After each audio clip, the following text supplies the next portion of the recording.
We want you to find us a shrubbery. Yes, nice one. Go right along the front here. So I recently watched Chris and Steph's video at Hickorycroft Farms about them doing their shrub thicket. And we're actually building a food forest here.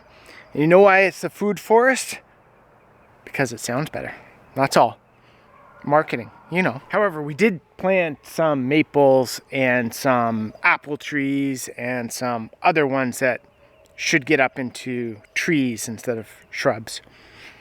So, could be a food forest, right? So in the food forest we've got going on behind. So in the food forest I have going on here behind me, we've got some apple trees, pear trees, we've got rhubarb coming up, we have black currants, we've got onions, I think there's some potatoes in there somewhere, we've got some flowers in there, we've got some other little maple trees that are coming up as well. There's a whole bunch of little things that are really awesome and we just love adding to it. We're gonna add this elderberry. Remy from Rem's Family Farm bought it when he came here for the homesteading conference, and no, his mom wasn't a hamster. So I think it's gonna go right here.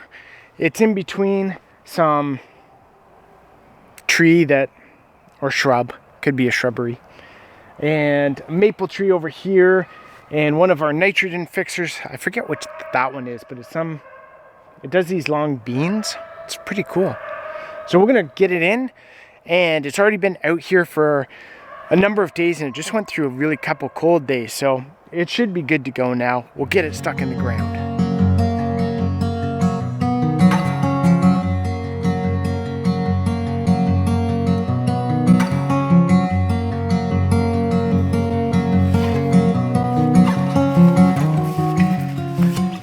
You can see once I get through that first layer of grass and stuff, it's all just sand here.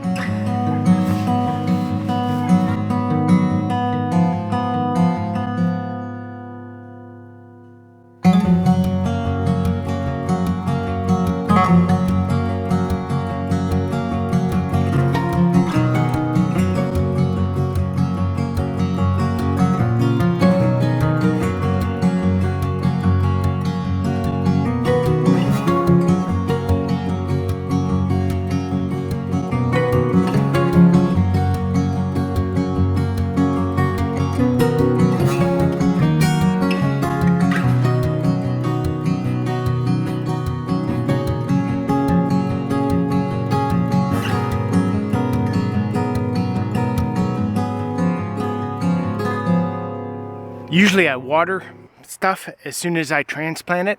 However, the root system on this is pretty wet because it was watered earlier today. So I'm just gonna leave it. It's supposed to rain tomorrow as well.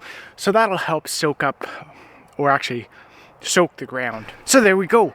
One more shrubbery added to our food forest, our food thicket, our kind of a disaster of planting right now. And maybe in a few more years it'll be a thicket, and then it might turn into a forest.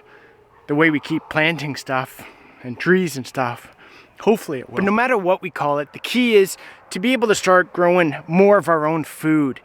This, in the next 2 years, 3 years, 5 years, will start producing a massive amounts of fruit and maybe veggies, because like I said, there's onions and potatoes and other stuff all in there. So it should produce a lot of food for us, and we're planning to try and keep it in like a perennial thing.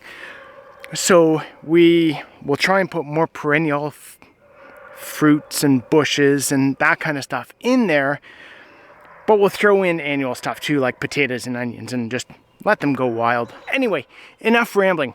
If you like this video, get over here and check this one out about building our food forest, food shrubbery, food thicket, food plants.